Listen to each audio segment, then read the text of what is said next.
prepared to die. In our final clash, he took the full force of my attack, and finally cut the link between Amon and me.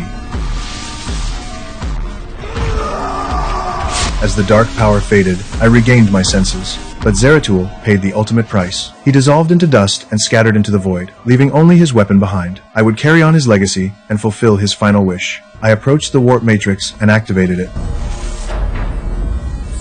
Lightning flashed, and then disaster struck. The Zerg had already taken this place, lying in wait for me to walk right into their trap. Seeing the situation, I knew I had been ambushed.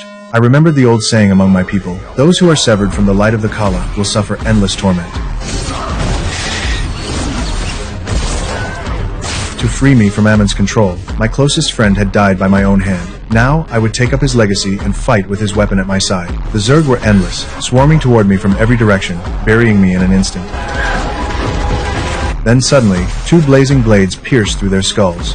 I blasted the swarm away, and a bolt of lightning erupted from my palm, stretching from the ground to the sky. With a single strike, every Zerg fell dead. Since this planet had been overrun by the swarm and could not be reclaimed, there was no reason for it to exist. After I departed, the planet was destroyed. Following Zeratul's final guidance, I arrived at the resting place of the Selnaga. The symbols on the walls revealed that everything was connected to the Queen of Blades. As I puzzled over this, something crashed through the wall and landed nearby. I pushed aside the Zerg corpses and found the Queen of Blades herself, badly wounded. I drew my weapons instantly, ready for a fight to the death. But the Queen of Blades spoke. She was not my enemy. At that moment, a new kind of hybrid appeared from the opening above. It combined the strengths of both Zerg and Protoss. Clearly, it was the one who had beaten her down. With a single blow, it pierced through her body, then grabbed her wings and crushed her into the ground. The Queen, who had once been invincible across the galaxy, was now helpless in its grip, brutalized without mercy. When the nest falls, no egg survives. I understood this well.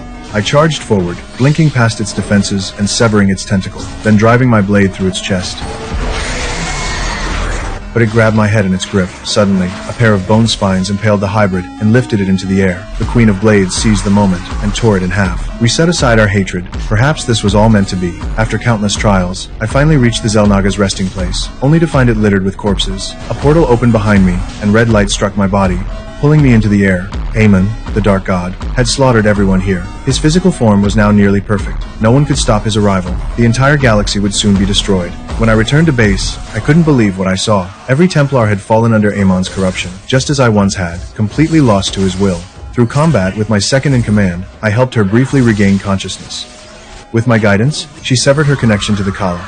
Seeing her freed, the other Templars followed suit and broke free from Amon's control. With his plan foiled, Amon's consciousness fled and returned to his true form. With the Dark God's return imminent, the Terrans